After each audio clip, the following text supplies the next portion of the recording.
All right. Hello, everybody, and welcome to the Your Best Self podcast, where I get to interview successful and or inspiring people that get to share their story, what obstacles they went through in their life, and what lessons they learned along the way. My name is Robert Hurd. I'm your host, and today I have the honor to interview Nathan Shearer. Now, Nathan is a husband. He is a father of two, an entrepreneur, and a self-professed nerd. And it feels like he has lived over 1,000 lives in his roughly 40 years now, because he pretty much has a story to share for everything. And we're going to get into that as well, what he has experienced in his life, because right now he has lots of different business ventures, which started flourishing in 2011 as he got going on, by his own. And he had also, the entrepreneurial spirit at an early age. And that's also what I want to touch upon, in his story. And throughout his lifetime, he had lots of different jobs that he went through, from flipping burgers, pizza delivery boy, which I was personally myself as well, to a barman, which I think it was his favorite right now. And now he is the owner and head geek of Funnel Fix It, which is an unlimited tech service focused on the booming market of online sales funnels and builders. But this is what he's going to share more about in detail in just a second. Now, Nathan, welcome to the Your Best Self podcast. How are you feeling today? Really good, really good. It's a little late here, but good to chat to you. Fantastic. All right, Nathan. So share a little bit about your background and where did you come from and how did you got into this entrepreneurial journey, basically? Yeah, sure. I think, as I mentioned there, I've been in the entrepreneurial game for as long as I can remember, technically, but I really got into it after I read the 4-Hour Work Week, around about 2008, 2009. That kind of opened my eyes to what was possible. I guess it was my 4-minute mile. It was my chance to really nut out that I could be happy and be good at my job as well as be good at my job. So I enjoyed my jobs. I had all sorts of jobs. I was really good at a pizza boy. I was really good at a barman. I just really enjoyed that stuff. I really get a lot out of my work. But working for corporates and self-professed business folk who really don't know what they're talking about or what they're doing day in, day out, killing myself just wasn't fulfilling me anymore. So I read the 4-Hour Work Week and was totally inspired. It didn't give me anything tactical at all.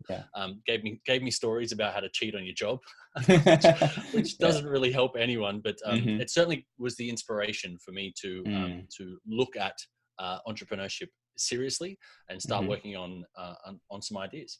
Oh, fantastic. So I also read that book, and it's an amazing book to kind of like get you started. And as you said, give you like this spark of inspiration of looking out like, all right, there's something, in there, right? I can do something. So what was, after reading the book, sort of like the first venture you got into? What's the first thing you have tried out? Well, I tried a whole bunch of stuff. So obviously Tim early on was talking about writing a blog and all that sort of stuff. And obviously, I tried that. It's a lot of work. It didn't really do much. But it wasn't until I read another book, similar vein, and the guy had come along on a similar journey, but he'd actually had some success. So it was another fellow Aussie entrepreneur called Dan Norris. He wrote a book called The 7-Day Startup. And really it was the kick in the butt that I needed at the time. I was doing all the things. I was doing everything Tim said and more. I was reading everything. I was listening to everything. I was trying everything. I'm a nerd, so I knew how to do website-y stuff. And I would find myself in rabbit holes for days and days and days on how do I move that little thing up to the top bit because I like the blue bit, and it just absolute waste of time and not actually doing anything that's going to be successful as an entrepreneur. So along came this book, 7-Day Startup, which was in a nutshell Dan's story about how he went from 0 to sales in 7 days, and I think he went 0 to 7 figures in 7 months or something crazy like that. That's amazing. He came up with a process that was like a rapid validation, like a rapid prototyping type model, similar to some of the stuff that some of the other books had talked about at the time, the lean startup and a few other things like that. So I kind of resonated with some of that and the nerdy side of it. And he was a bit of a nerdy thing, but he basically came up with this concept that everyone was blogging and everyone needed tech support, and the bloggers weren't technical, and he was.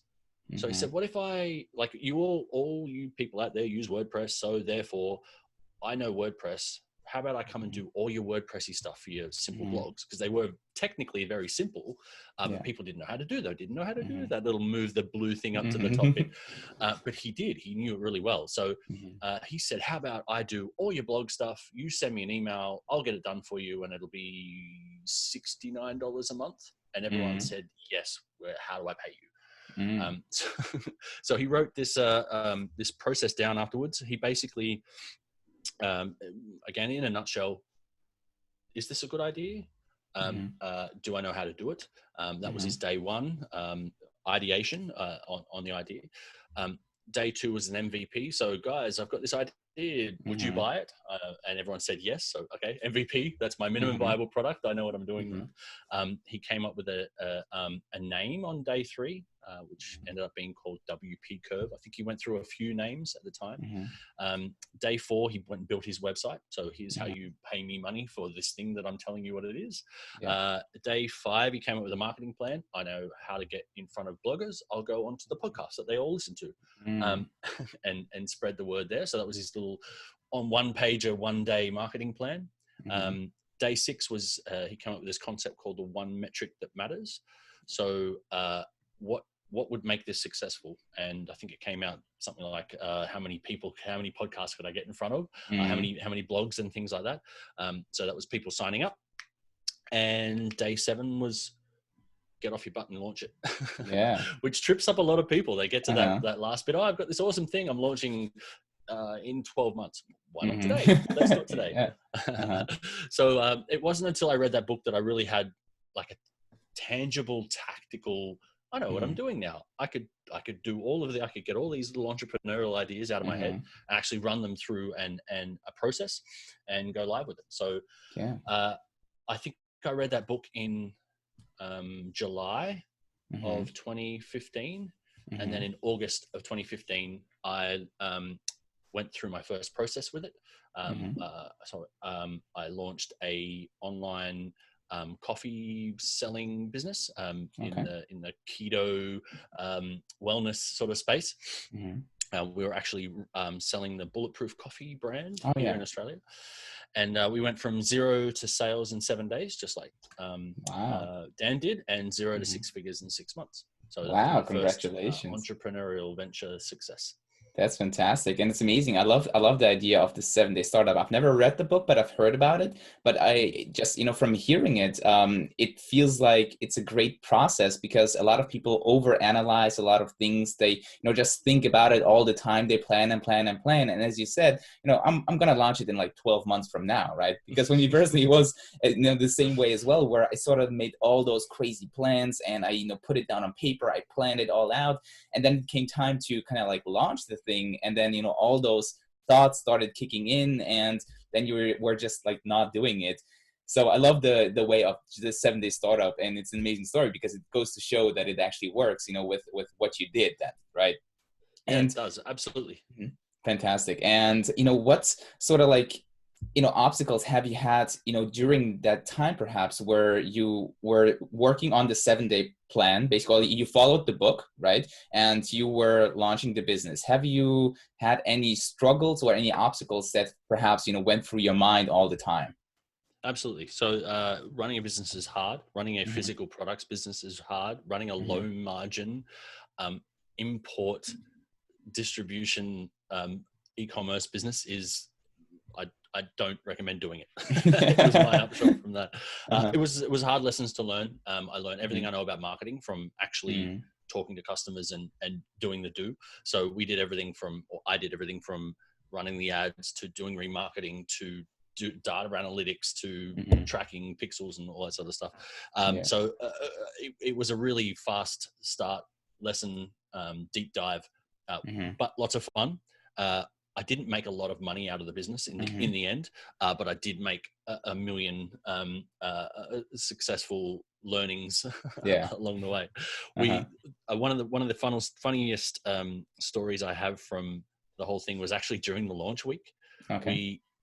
We came up with a plan to launch, but within the first couple of days of us, we were putting together a marketing proposal go to Bulletproof and ask them for a wholesale account and all this sort of stuff. And we were doing a few things, and it just so happened, serendipity, that the owner of Bulletproof, the brand in the US, was going to be on a radio show, a national radio show, and actually going to be local here where I am in Perth, which is a very small city. It's the most isolated city in the world. We had less than 1 million people at the time. But he was going to be interviewed on a radio. And so we may have been economical with the truth and called up the radio station and said, hey, we're the local distributors and we'd like to come on and make coffee for you while you're talking to him, and you can say to everyone that you can get it from us locally here. And we got all the way to the front door the day before with we're going to come and set up, and they said, sorry, we've occupational health and safety, we can't have you here because you don't have this, you don't have that. It's all happened too fast, and we're so sorry. It's our fault, but you can't do it tomorrow morning. So that was going to be our big 7-day launch plan on that day. Oh crap! So unfortunately, my grand plans of total guerrilla marketing, which I had no idea what that was at the time. We just thought it was a great idea, and we were going for it. And it didn't turn out very well. And unfortunately, on the call, the owner actually pointed to the other seller in Australia, the competitor, and said, "Oh, you guys could get it from these guys." So crap! I wasn't only disheartened; I was salt in the wounds as well. But how did you? It wasn't all lost. I went that afternoon onto a forum and was talking to some people, and I didn't realize at the time that this is the right way to do social marketing as well. I just started helping people on how to find out things about the products, because I love the products, which has helped me get into it. But I helped a guy. It turns out he was just up the road from us. He saw in my footer that our website link went inside the forum. He clicked it, he went, and he was my first sale in the 7 days. So, and he's been one of our longest standing customers. He's still a customer. That's amazing. And what did you learn from this incident, basically, where you had this fantastic plan? You got up to the front door, they basically rejected you, or just the plan in general. And obviously that's sort of like a tough punch in the stomach, where you thought all right, this might be. What did you learn from that? It was very deflating. If I had have known what I knew now, I think it would have been even worse.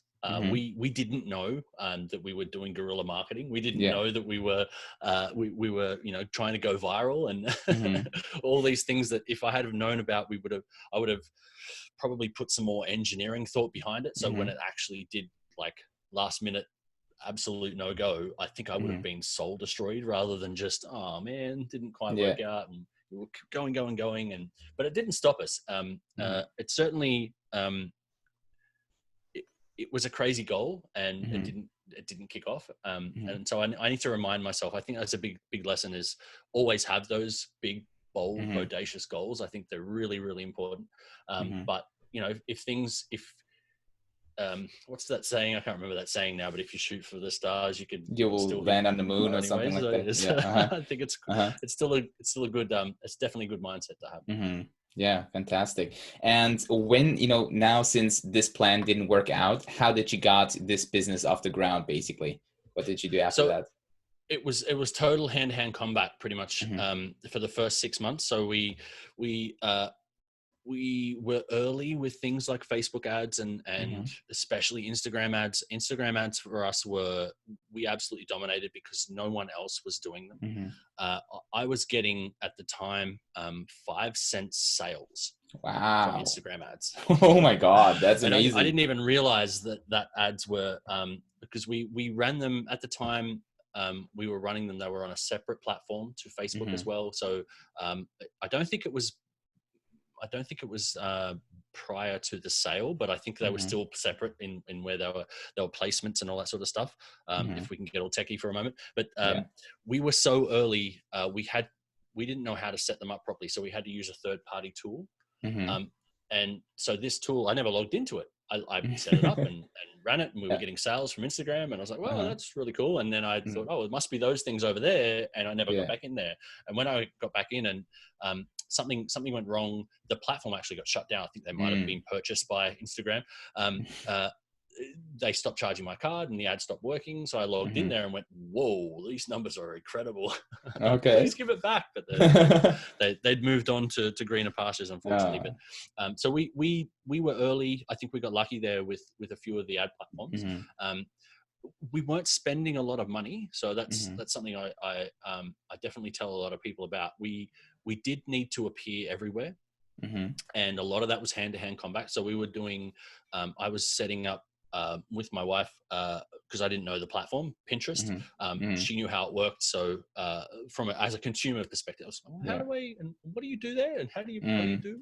Again, I don't understand it. So she'd show me how people would pin things or whatever. So we had Pinterest, we had Twitter, we had Facebook, we had Instagram. I set up some Google ads as well. So we had that kind of thing.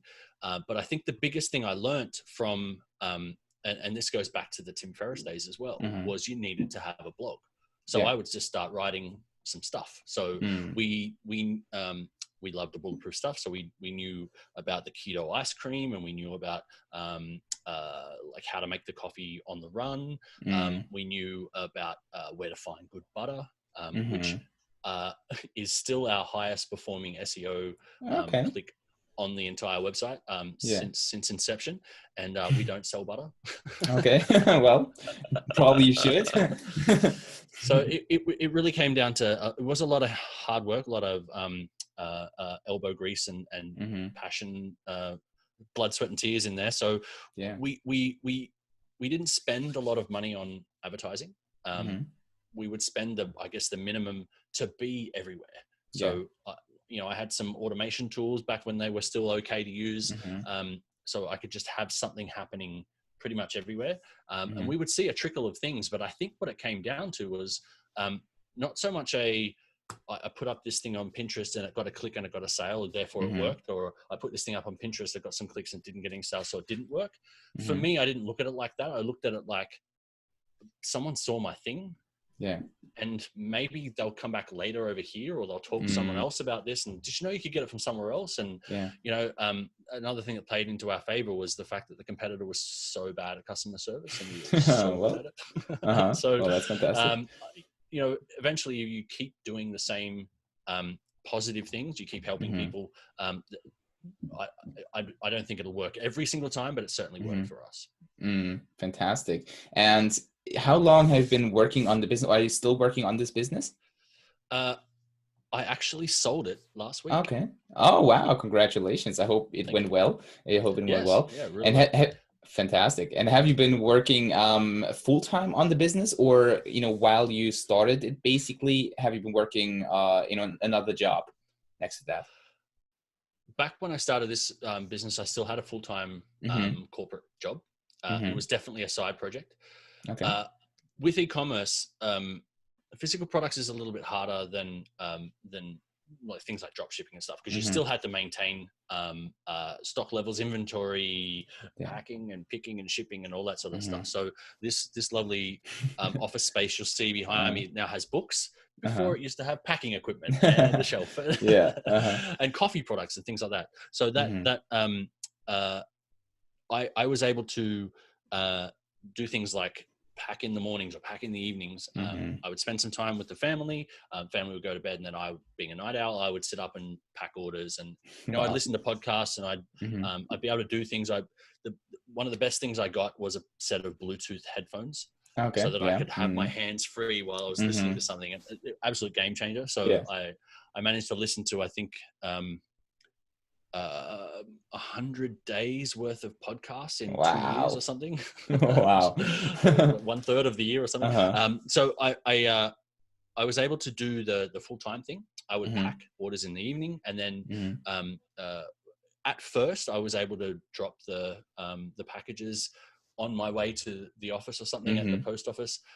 Eventually we ended up getting a courier that would come to the house. So we just pack and put them out the front, and I'd go to work, and when I come home, they're all gone, and all that sort of stuff. So it was very, as I said, very, very hand to hand. I was able to keep the business rolling. We ended up getting up to a really significant sum per month early on. that started to get really hard. I had to look for things like a third-party fulfillment warehouse, and there wasn't enough room in this office to hold Yeah. all of the stock, and we were getting some queries from the importation service Oh, here wow. locally as well. Yeah. So it became quite a busy Hmm. time for me. I had Hmm. to work out things like batching, Hmm. things like automation tools, things where we had to set up certain types of printers, and that would save me a ton of time as well. So it was a lot of learning along the way. I Hmm. was able to keep that role. I was able to start doing more of the marketing stuff, and that led Hmm. me into Funnel Fix It as well. So Yeah. working out all of these things, how to do this for business. I was talking to other people. How did you do that? How did you launch this so Hmm. fast? And that kind of thing. So we eventually I was able to pull out of that job. Yeah. I went back to part-time, and then I went to pretty much no time and Hmm. full-time on my other businesses. And when did you decide that, all right, now it's time to, I mean, obviously, the workload in your side business got, a lot. So you had to kind of like get away from the corporate job. But when did you really make the decision like, all right, now I have my side business sort of at a level that it can sustain the lifestyle that I have right now, and now I can go? Or when did you make the decision? Because perhaps, a few people have that right now where they kind of work a side business, but don't know when is the time to transition, going full time into the business. It's probably one of the toughest ones. I run a meetup here locally in Hmm. Perth as well, and we help small businesses kind of kick start off. So people Yeah. starting with nothing and trying to get away Hmm. from that corporate time suck, Hmm. doing things they hate day in day out. Yeah. It's just not pleasant. So it wasn't easy, and Hmm. it wasn't a day like I woke up one day and went, oh, that's it, I'm done.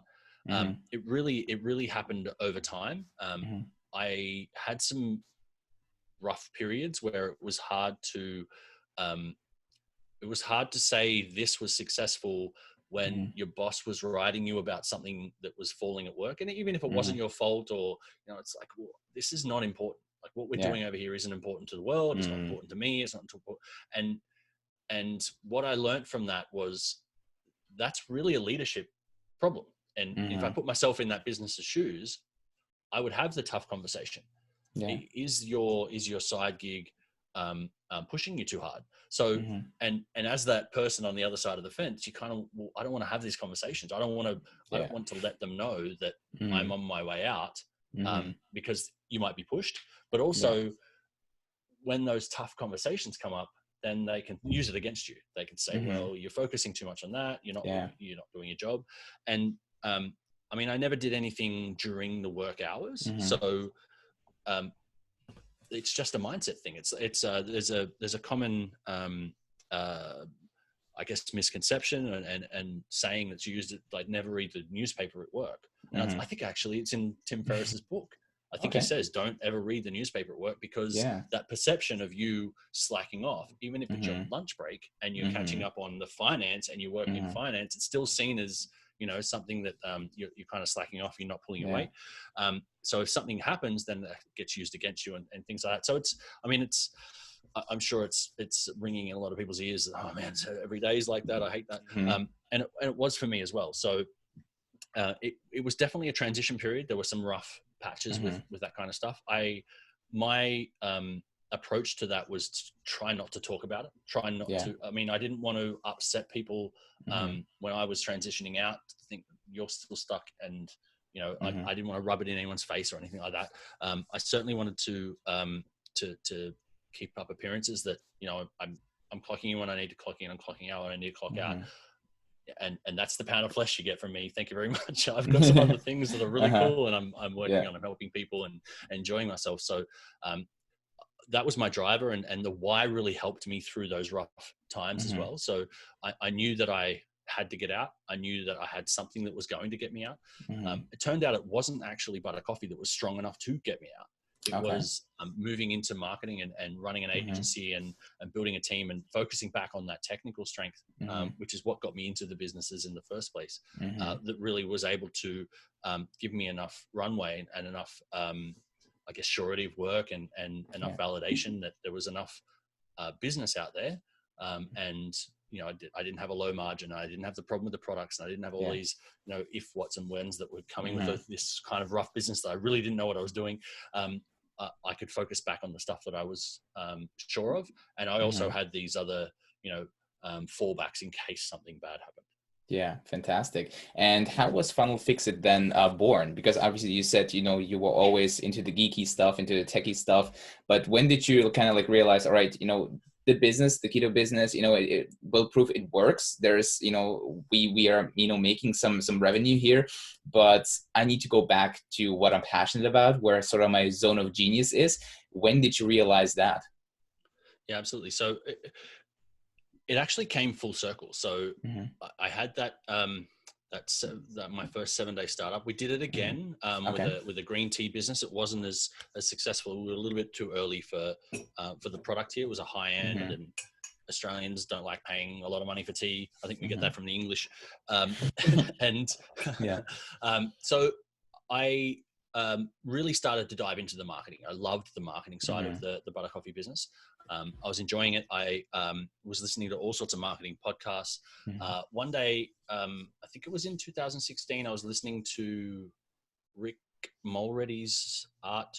It was called Art of Facebook Ads, I think. Art of Ads. I think it was something. He's changed it now to Art of Online Business, I think is the latest version of it. But way back in then, he had a guy on called Russell Brunson, and he turns out he's the founder of ClickFunnels. When I heard him have his first conversation there, it was the first time I'd ever heard of this guy.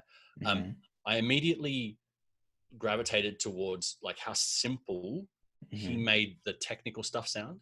Now, that wasn't for me. It was more for, oh wait, this is how I should be explaining it to people. Because I can come at it from a nerd's perspective, and I can techie out all day, but that's not helpful to people, and people get frightened by it.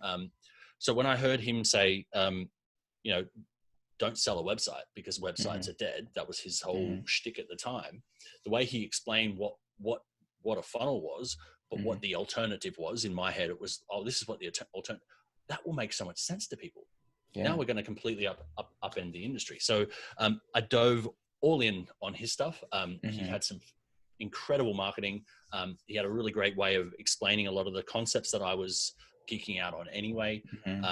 I dove into ClickFunnels, and I realized how they'd taken a lot of the technical hardness out of running an online business. A simple business or an e-commerce store like I had, lead management, lead generation, that kind of thing, and made it really, really super simple, and got rid of a lot of that technical stuff. So all the things that we struggled with WordPress and domains and all this sort of crazy stuff, they'd made it super simple, or they'd ripped it out and threw it away. Oh, you don't need that. We've got that for you.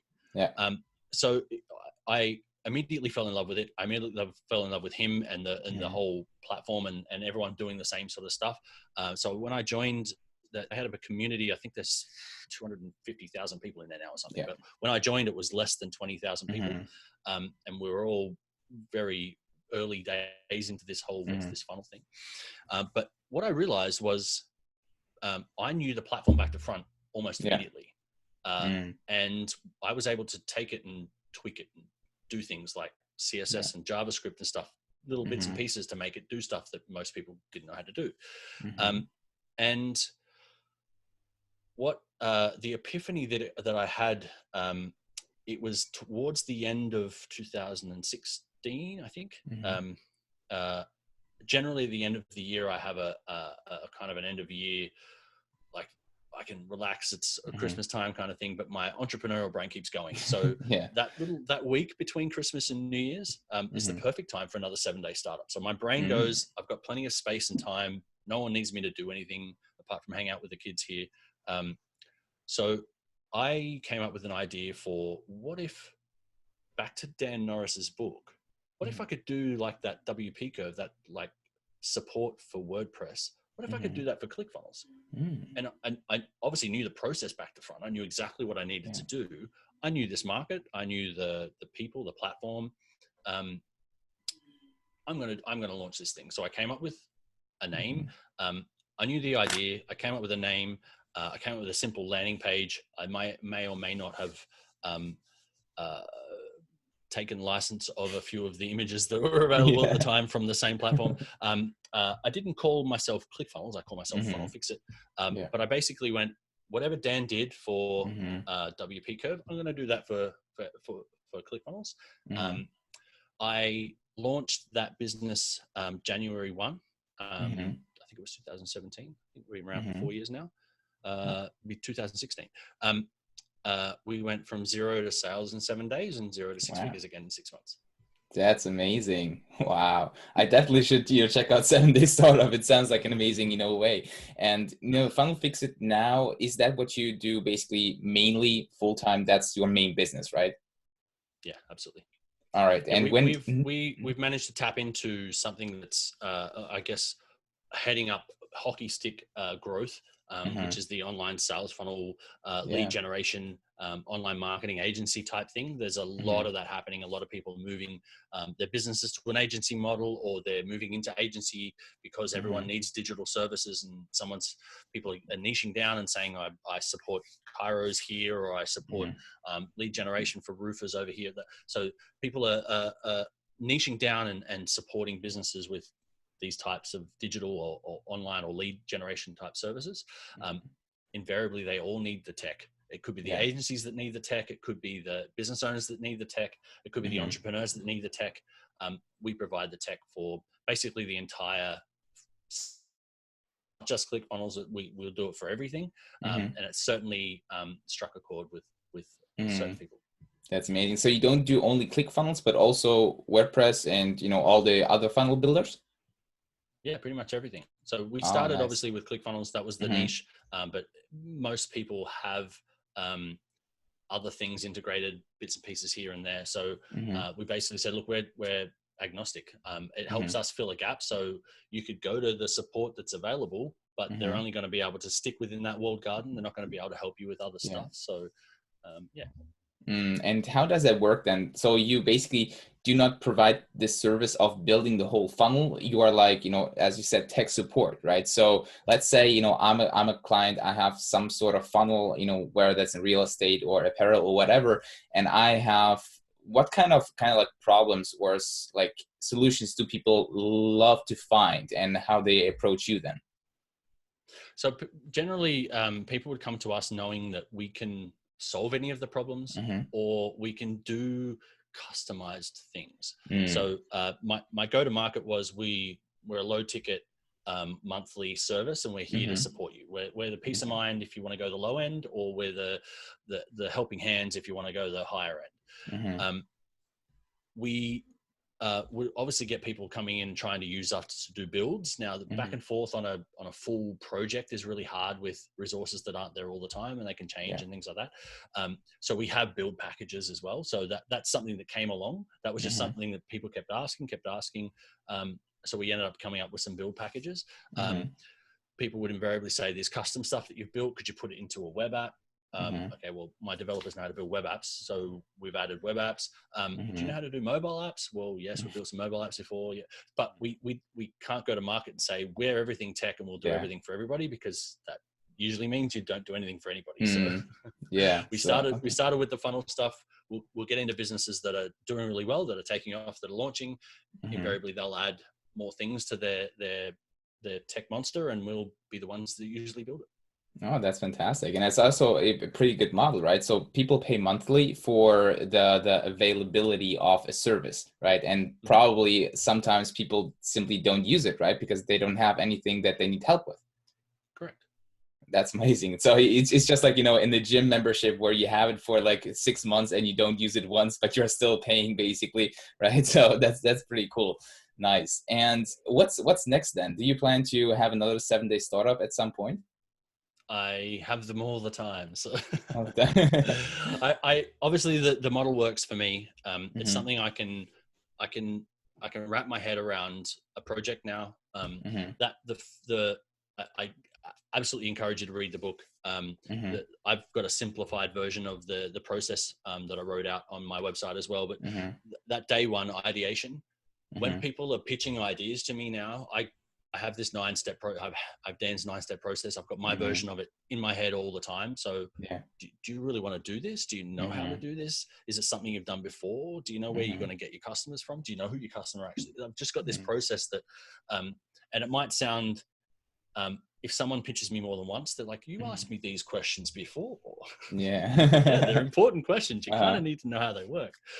So I definitely enjoy the process. I definitely do them again. I've used it to launch other people's products. I've used it to launch my own. We've come to market with some software as a service recently. We're launching another platform. We've got a CRM software we're launching. We've got a few web apps. There's one that's launching tomorrow morning. So we use that process a lot for this, and I don't see it stopping anytime soon. Yeah, because more and more people start their own online businesses, and it gets just easier and easier to be doing that, right? But still, at the same time, people still need support. So that's where you kind of like close the gap. So that's pretty cool. And do you think other people can sort of replicate your success, or eventually do the same as you want to do? Because I believe that support will always be an important topic that a lot of people need. So there's going to be demand in it, right? Yeah, I think that our biggest success was when we started. We were premium ClickFunnels support. That's all we were. Yeah. And ClickFunnels only had 15,000 users or 10,000 users or something, or maybe even less than that. They had 10,000 users in their Facebook group, so they probably didn't have that many users. But we didn't need all of those to be a wildly successful SaaS business. So even at low ticket, I was able to staff it and grow sort of slowly, but in a good parabolic way.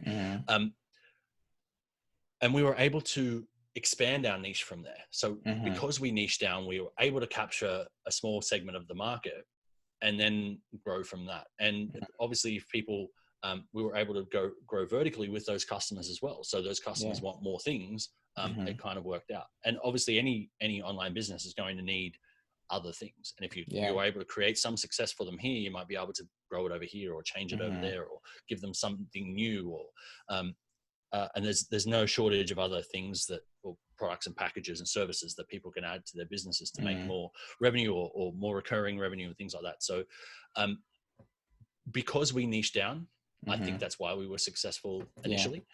So I would say to other people who want to replicate a similar type of thing, even if you want to replicate the funnel fix it model, absolutely. Things like Shopify, if you're really good at Shopify and Shopify is a huge behemoth, and I call it the Apple of internet platforms. It's a very walled garden. It's very our way or the highway. I really don't like the code. It's not fun. It's not clever. It's not intuitive. They're trying to make you stay within a certain thing and make things so really hard because they make a lot of money on the apps. So if it's not an app, it doesn't work. So we tried to do a funnel fix it for Shopify, and it's actually really, really hard. And it wasn't something we were all good at. So invariably the customers weren't over the moon with it. They'd seen how fast we work with ClickFunnels, and they're like, "Oh, you can do that for Shopify." Yeah, but it doesn't quite work. And your theme doesn't do that very well, and it breaks this. And so, if someone would niche down and say, "Let's," this theme is incredibly popular, kind of like with WordPress and Divi, or there's certain things within a niche where it's a really popular theme. If you were the focal point for that, you support it. You know how it worked back to front. You knew how all the add-ons worked and how things. You could definitely start a very profitable business there. That's amazing. And I think if anybody watching out there that is thinking about like perhaps like sometimes when I hear those things, my mind just goes like, all right, how can I implement that? How can I use that? So if anybody of you watching out there wants to sort of replicate the funnel fix it model and go into support, because I believe that's a very valuable business model that you can get into, and there's a lot of demand. So if you as Nathan said, niche down on this thing, become an expert for this one topic, and obviously there are like tons of different platforms out there, right, that you can become a support for. So if you want to do that, then definitely first of all check out Funnel Fix It to kind of like get inspiration from Nathan and what he does and how he does it, and then replicate that perhaps for your own type of thing. Fantastic. So I always love, asking, and you already shared, about a few books that you have read, but if you could recommend like only 3 books for people that want to start, personally developing themselves, they want to live their best life, which 3 books would you recommend next to 4 Hour Work Week and 7 Day Startup? So I I do have the 4 Hour Body. I do Mm-hmm. have the 4 Hour Work Week. I don't have the 7 Day Startup there, which is hilarious. Okay. Um, um, for for personal development, I would Mm-hmm. actually say the 4 Hour Body. Mm-hmm. It was a big, Really? physically and mentally, it was a great book for me to introduce myself to or reintroduce myself back to biology and how Mm-hmm. how, Yeah. how that kind of worked. I don't Uh-huh. want to make it sound technical because it's not at all. Mm-hmm. It's kind of an every man's everyday guide, every person, every woman, every man's guide Mm-hmm. to your body and how it works, and how to find out how your body works, not how Mm-hmm. this guy or that girl or him over there or that. It's kind of do a few checks on yourself, and if this Mm-hmm. works, then that's probably you. So stick to that. Mm-hmm. I really enjoyed that part of it. That was my introduction to biohacking, and that Mm-hmm. led me into the bulletproof stuff. So Okay. that's definitely on my list. The personal development stuff in there, getting out of your comfort zone, Mm-hmm. um, um, a few things on mindset, and Mm-hmm. even introduction to meditation, I think, is in there as Mm-hmm. well. Really, really powerful stuff, especially if you're just starting with this type of stuff. Mm-hmm. So I definitely would recommend that. Definitely the 4 Hour Work Week, Yeah. and definitely the 7 Day Startup. Okay, so I'll just link those 3 books, in the description down below, because for me personally, it's always interesting to find out like what are like the top books, people read and learn from, because I believe that books are so incredibly valuable, and somebody put, their whole life into this book basically and condensed the best information into that. So that's why I always, I love asking that. So Nathan, if you could sort of like go back to the beginning, right? And obviously you went through this whole entrepreneurial journey, and you started, the bulletproof coffee. Would you do it all again the way you did it, or would you change anything? I learned so many valuable lessons. Mm-hmm. The ecom business was incredibly hard. It's given me some powerful lessons. It's given me some powerful conversation Mm-hmm. points and stories that I can tell my clients. Mm-hmm. I can take them through. I know where most of my clients are when they tell me a few things. Like, I know exactly what's Mm-hmm. going to happen next, or how you got to here, and what you could Yeah. do to fix it. So that I don't think I would really change much there. Mm-hmm. Honestly, if I had a time machine and went back, I would go back and slap myself with a few more things on how to work out what a margin is. And Uh-huh. Okay. 7% might sound like a lot of money, but it isn't. Mm-hmm. It really isn't. Yeah. 70 much better, and that's actually something that Mm-hmm. Tim talked about in the 4 Hour Work Week.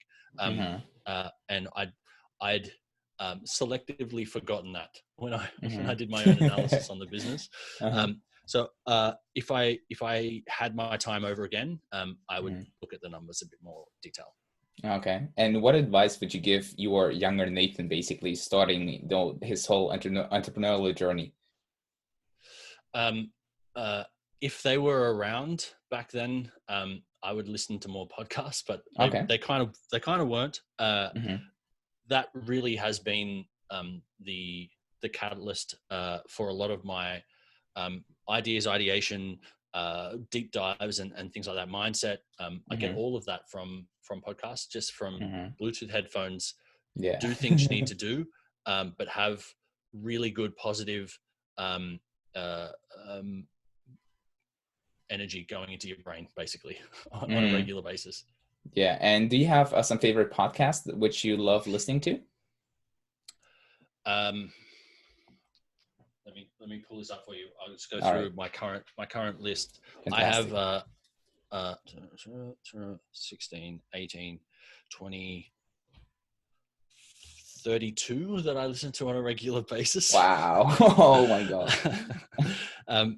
I do have a stat here. I've listened to 165 days worth of podcasts since Wow. 2015.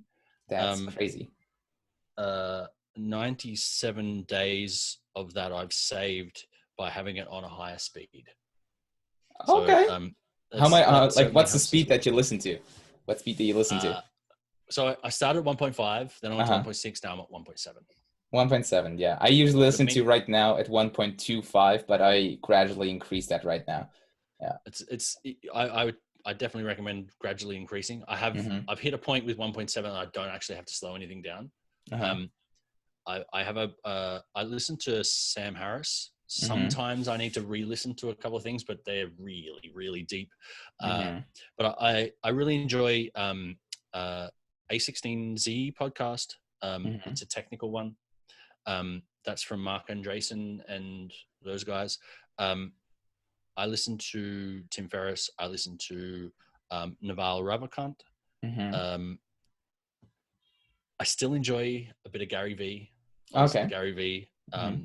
regularly as well. I always listen to Russell Brunson.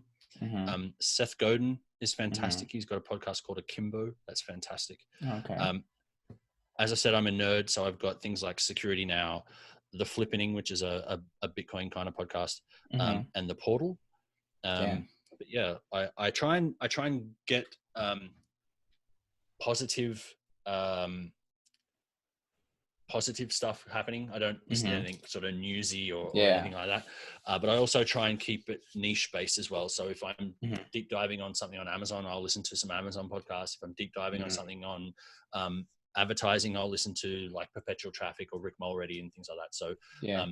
whatever's happening in and around my business at the time, Mm-hmm. I'll have those kind of on high rotation as well. Fantastic. And when do you usually listen to podcasts? While you do other stuff, or when is the best time for you?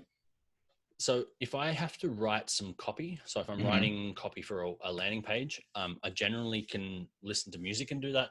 Yeah. Or I prefer to listen to music. Mm-hmm. I'm really into heavy metal music, so I will Mm-hmm. listen to heavy metal music and I can smash out really great Just copy. smash all the time. Yeah. But I can't do copy while I'm listening to words. Yeah. But generally anything else, even like Mm-hmm. graphic design or coding, I can still listen to Mm-hmm. uh, podcasts. So pretty much, I'll drop the kids off at school in the Mm-hmm. morning, and then I'll listen to them podcast until I pick the kids up in the afternoon. Wow. I'll hang out with them. I'll hang out with my wife for a while. Everyone goes to bed around about Mm-hmm. 9:30, and then I've got from 9:30 till sometimes 1, sometimes 2, Mm. and I'll be again listening to podcasts and doing Wow. some work. So you're basically listening podcasts all the time, unless you are with your family, basically.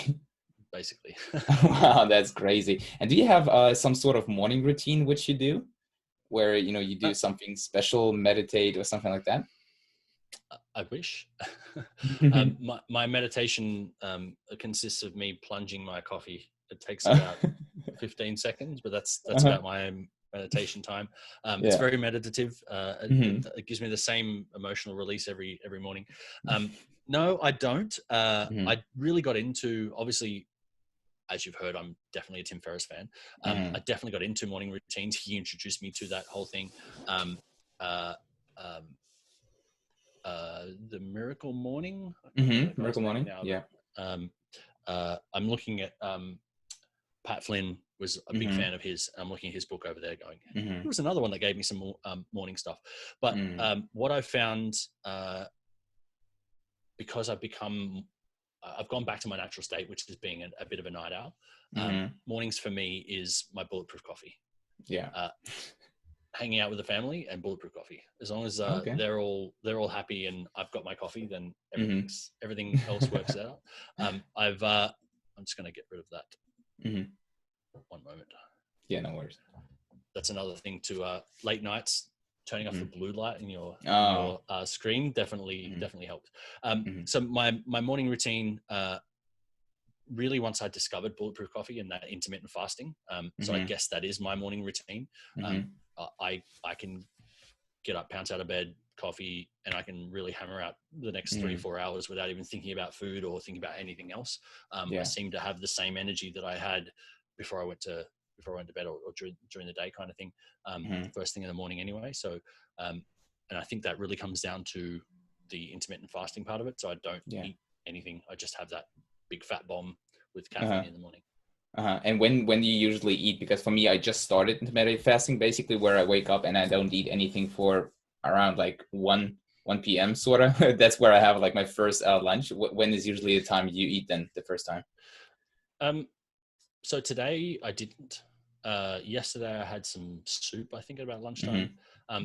Generally, I can go on one meal a day. So Mm-hmm. I'll have coffee in the morning, coffee for lunch, and then so it's a bulletproof coffee. It's like 1,600 calories. Some of Wow. them What? 800 calories. So depending on the size of the coffee or how much butter I Uh-huh. have in it. So,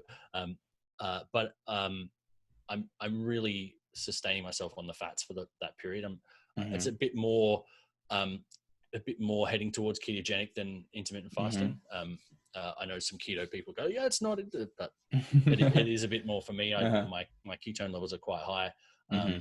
I do find if I have my morning coffee, have a lunch coffee, and I don't have anything else Mm-hmm. in the afternoon, if I start jumping around a bit, the ketones start going nuts again. And so Okay. I definitely can feel it. I don't have a blood glucose meter or anything like Mm-hmm. that to check it. I just know my body now. Yeah. But the intermittent fasting was definitely something that changed my morning, Mm-hmm. changed my mid morning, and it Mm-hmm. actually got rid of that 3 p.m. crash for me. Yeah. I had that really, really badly. Even when Mm-hmm. I was having lots of coffee, Mm-hmm. the 3 p.m. crash came regardless. And it Mm-hmm. wasn't until I started fasting in the mornings that the 3 p.m. crash went away. I definitely need to try out bulletproof coffee because I've heard a lot of great stuff about it, but I've never tried it myself. So is it a specific type of coffee, or is it just that you add a lot of butter into it? Both. So it's a really clean coffee. Mm-hmm. It's what I found, and this is my own personal experience with it as well. Mm-hmm. I could have a coffee from the local coffee shop. Mm-hmm. I was an espresso guy. I used to be a barista, so I really got into Mm. short blacks or espresso coffees. And I started getting into the flavors, and I really enjoyed them, and lots of Mm-hmm. crema and all that sort of stuff, and how they made me feel. I could go to the same coffee shop, and Mm-hmm. one day would be fine, the next day would be jitters, and the next Mm-hmm. day I'd be rushing off to the bathroom. Okay. How can three of the same coffees from the same Mm-hmm. place give me three different? I thought it was Yeah. me. Turns out it's the toxins in the coffee. So Okay. you can get really poor quality coffee that still tastes good, Mm-hmm. but it's been through hell to get into the cup for you. So Mm. Dave Asprey's, I guess, big claim to fame was, he said, if you take a fruit, Mm-hmm. which is the cherry of the coffee, and you Mm-hmm. put it in a big pile, and then you Mm-hmm. hose it down and you leave it in the sun, the stuff at the bottom is wet, hot, and basically high moisture and dark, Mm-hmm. Yeah. which is the most ideal conditions Mm. for bacteria and mold. True. Now, when you roast coffee, you're roasting off the bacteria. That's no problem, but you're not Mm-hmm. roasting off the toxins that come from the mold. So Mm. that mold can get all the way through. Now, Mm-hmm. some of the testing that's been done around this is a little bit sort of risque. The European standards state that you really can't have any of this sort of toxin Mm-hmm. at all. Some of the other countries are a bit more lax, so you probably don't have as big a problem in Europe as you do Mm-hmm. everywhere else with this kind of thing. So the test could be a little bit skewed, but Yeah. basically, if you want a really clean coffee, then you need to look after those beans all the way from tree to bag, which Mm-hmm. is what Dave does. So his coffee is the cleanest coffee in the world. Now, it's Mm-hmm. obviously his moniker, but I found that I could have, I never ever got the jitters from it ever, and I have Mm-hmm. it once, twice, three times a day, depending on my schedule. Mm-hmm. Consistently, it's twice a day, but sometimes I'll have more. I've never ever got the jitters. Mm-hmm. Obviously, I said if I jump around in the afternoon, it's actually the ketone bodies that are firing me up again. But I don't get the jitters, and I don't have that rushing off to the bathroom Yeah. thing. Mm-hmm. So it's the really clean coffee. Mm-hmm. And also, you'll notice you don't get as bad a breath with it either. I don't know Mm-hmm. whether True. sometimes, but most of the time not. Mm-hmm. A stick of butter, and it Mm-hmm. needs to be grass-fed, unsalted butter. You don't want salty coffee; that's gross. But Okay. grass-fed butter contains vitamin A, D, K2. Mm-hmm. It's really great amino acid profile as well. It's Mm-hmm. really good for you, and the fats that are in there, they're a short fat and they're really easy to digest for you. And really helps you keep satiated. So it really helps with the intermittent fasting because you don't actually feel hungry. And then he's got you can put coconut oil in. You can get an extracted coconut oil called MCT. And then he's gone one step further and said, okay, the MCTs are 4% of coconut oil. I'm going to take the 1% of those 4% that's called C8s. It's a shorter chain. It's the easiest one for us to break down. And it's the one that's preferentially absorbed by the brain, which is why I call it brain octane. So it doesn't actually get digested. It goes straight through your bloodstream and feeds your brain and your liver. So it's a fantastic addition. No flavor. It's liquid all the time. Easy to add. You can put it in anything on your salads or whatever. So all it is a tablespoon of the brain octane, a stick of butter, and a long black coffee. Blend it up, and you're away. Huh, that's very interesting. I'll definitely try that out because I'm a coffee lover myself, but I never really go into variations and have researched that at all. But now that's very interesting, and I'll definitely do my research and get myself some bulletproof coffee and just try it out. All right. Anyways, we were in Italy last year, and up towards the north, they have Viennas a lot, obviously. And it's a very similar thing. If you've ever had a Vienna, it's like a heavy cream in the coffee. Butter's the same kind of thing. It doesn't take away that coffee flavor. Where if you put milk in a coffee, it tastes like milky coffee. But if you put butter in it, you still get the coffee flavor. And it's like why Viennese like the heavy cream, because it doesn't take away from the flavor of the coffee. Yeah. That's actually a good point, because I usually drink my coffee with milk, with a lot of milk. So it's, I got to try it, sort of like black. Awesome. All right. We kind of like digress a little bit into a coffee here, which is totally fine. It's very interesting to me. But one question that I also love asking, by the end of the interview, because we are already, around the hour mark, which I want to keep the interviews with. But one question I love to ask is that if you could teach the entire world, like one concept, one mindset, one thought pattern that will have a positive impact, if all people would understand that, what would it be? Good question. I think as for those that have an entrepreneurial mind, I really like the 7-day startup process. I think you can apply it to multiple things. I applied it to, we had a project recently, basically had a day. So I went, let's do a 7-hour process on this. Just to take yourself through the natural stuff. I think there's if we dive right into it, I think there's a lot of psychology going on that I haven't even really unpacked myself. And I've known this process for years, and I've used it so many times, and I've helped other people implement it. I actually think there's a lot of psychology going on with it that's really helpful as well. So to be able to take your monkey brain, your crazy entrepreneur brain, and really guardrail it through, like, is this a good idea? Is it really a good idea? Are you sure? And then a few simple steps. Let's test it out then. Give it a name. Don't just have it as a concept. Now let's go build something out that you could show somebody. Are you going to be able to attract people to this? And is it something that they want? Like, get up, walk outside, go and ask someone.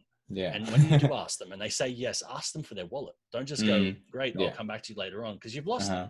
And then, are you going to be able to measure this? Is it going to be successful? And then go and launch it. Like, turn it on, flick the switch, turn the ads on, do something, just flick it on, make sure it goes. And I think there's a lot of, especially with that last bit, that mindset of like the imposter syndrome kicks in, or the I'm not good enough, or this isn't going to work, or the fear of failure, and all these things that come up. It's like, it's just another day. It's just launch day. Just turn it. All we got to do is turn it on, and then you can go back to procrastinating. But at least it'll be on. You might get something out of it. True. Yeah. So yeah. Yeah, that's a good point, because I also believe that a lot of people get sort of like to the stage where they're like so close to launching, but as I said, all those thoughts come in, as you said, like the imposter syndrome, am I good enough? Is it going to work? Is it going to fail? So if you just do it and, then just see what the results will bring and then just improve it from time to time, it will eventually, be a success, right? So I love the point, and I love the 7-day startup process sort of, and I will definitely, check that out as well. All right, Nathan, thank you so much. Is there anything else you would love to share with the audience before we wrap up this interview right here? How can they find you if they want to know more about you and what you do for other people? finalfixit.com is the easiest way to find me. If you hit the contact page, my calendar's right there if you want to have a chat. If you're having issues in your business, you want some support, if you want even guidance, we can point you in the right direction. Even if it's nothing in it for me, I like helping people on their way and putting in the right direction. Fantastic. All right. Amazing. So guys, if you enjoyed this interview, let me know in the comments down below, and also make sure to subscribe to this channel so you can get notified whenever I upload a new video and come up with a new Your Best Self podcast. So Nathan, again, thank you so much for taking the time out of your day to be hopping on this podcast and have this interview. I learned a lot, especially about coffee, but also about a lot of other different things. So thank you again, and have a fantastic day. Thanks, Robert. Bye. All right. Thanks.